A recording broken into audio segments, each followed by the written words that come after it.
season at the moment. There's a couple of exhibitions going on here and there over in America, but there is the entry list for the Australian Open. It has come out 6 weeks before the tournament. That's how these things work. And the entry list is like sort of the cutoff for the top 100 players who are, going to make the main draw without having to qualify. Let's go have a look at who has made the Coco Gauff just locked in a $1 million exhibition appearance at the Australian Open.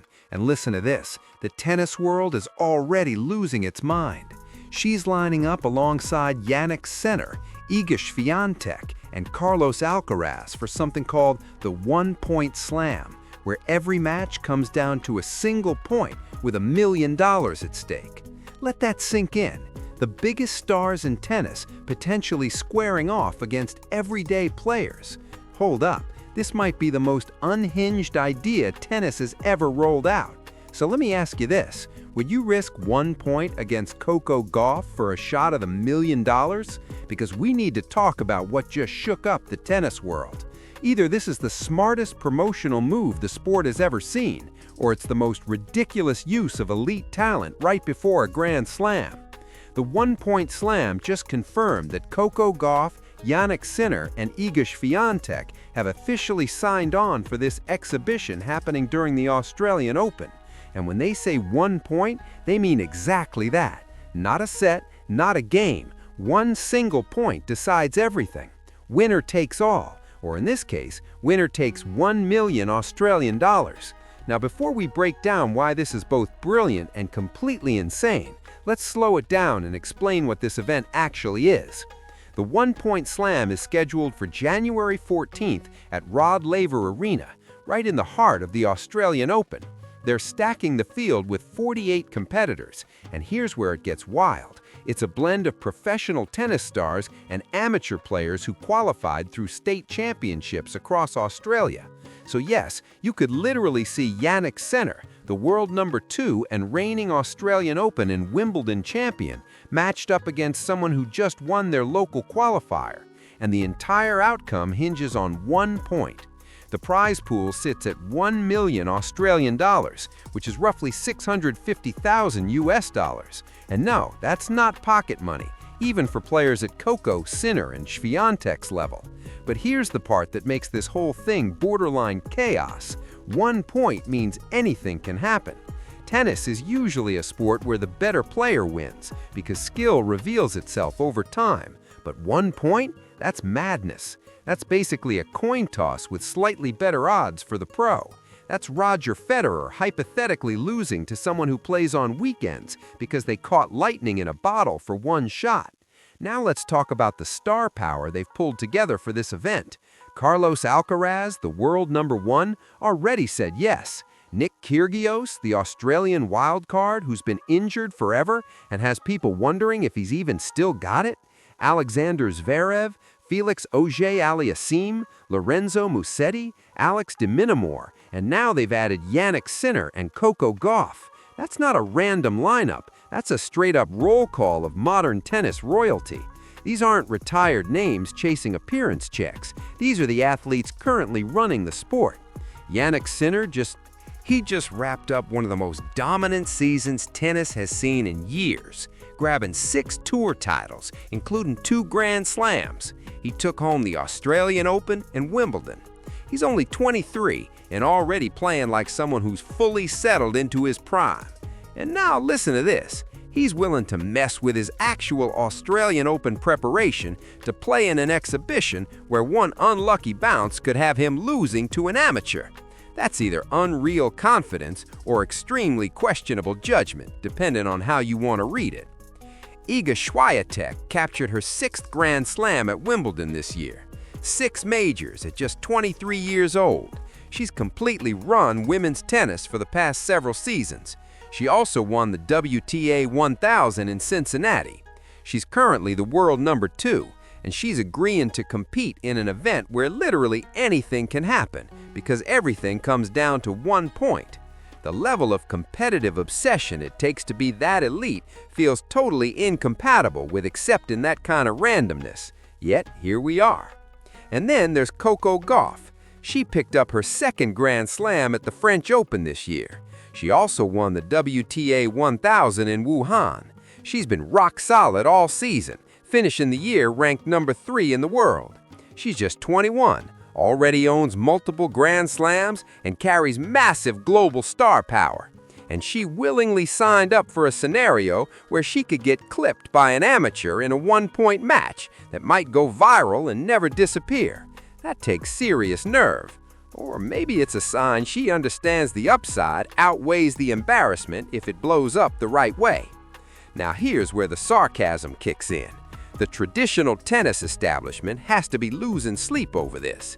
These are athletes who dedicate their lives to precision, tactics, mental toughness, and long-term consistency. And now they're stepping into an event that strips all of that away. Strategy doesn't exist when everything rides on one point. You can't adjust. You can't grind someone down. You don't get a second chance. It's just, here's the ball, figure it out. That's not tennis. That's roulette with rackets. But from an entertainment and marketing standpoint, this is actually brilliant because chaos is the selling point. People will tune in specifically because there are no guarantees. The amateurs qualifying through state championships aren't going to win the whole thing, let's be honest. But could one of them knock out a superstar in a single one-point match? Absolutely. And that tiny possibility is exactly what makes this must-watch content. That's what pulls in people who normally wouldn't care about tennis. Australian Open tournament director Craig Tiley even dropped a quote so corporate it almost hurts to hear. He said the event is about bringing people together through tennis in an exciting and inclusive way. Translation, we figured out how to hook casual fans while convincing the biggest stars in the sport to show up for massive checks. Because let's be real, these players aren't doing this solely for the $1 million prize. They're getting paid just to show up. The prize money is just the icing on the cake that makes the whole thing feel official. The format itself is also sneaky interesting from an entertainment angle. 48 competitors means multiple rounds. You don't just win 1 point and walk away with $1 million.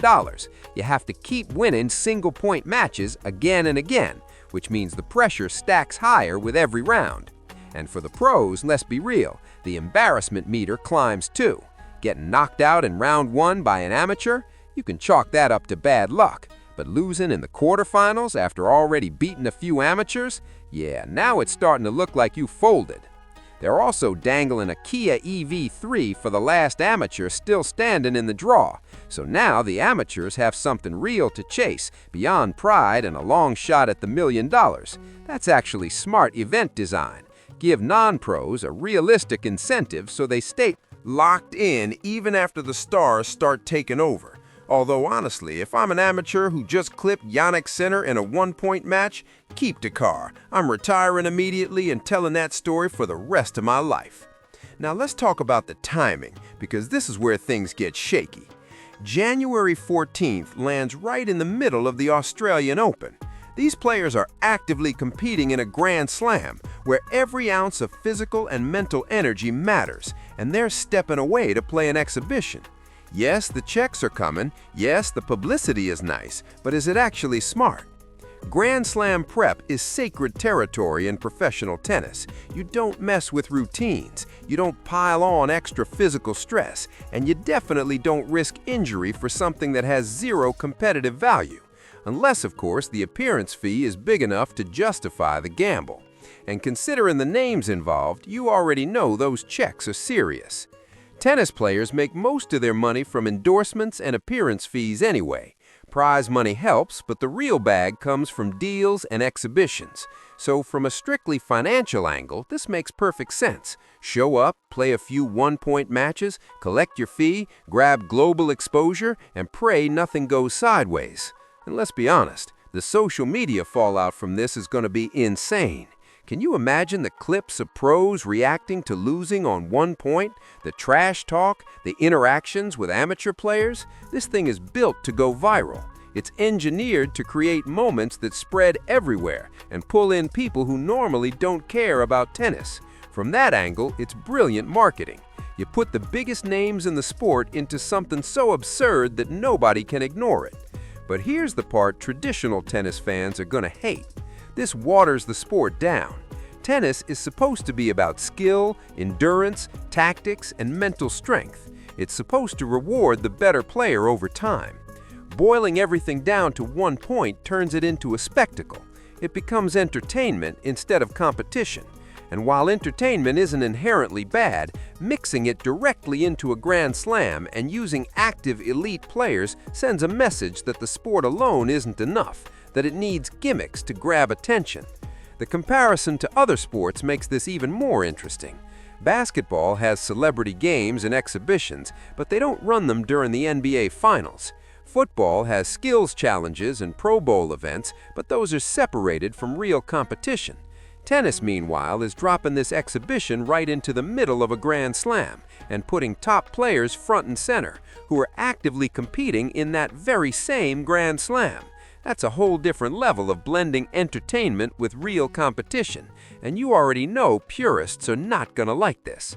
From Coco Gauff's perspective specifically, though, this is actually a smart chess move. She already has the Grand Slam resume. She's already proven she belongs at the very top of the sport.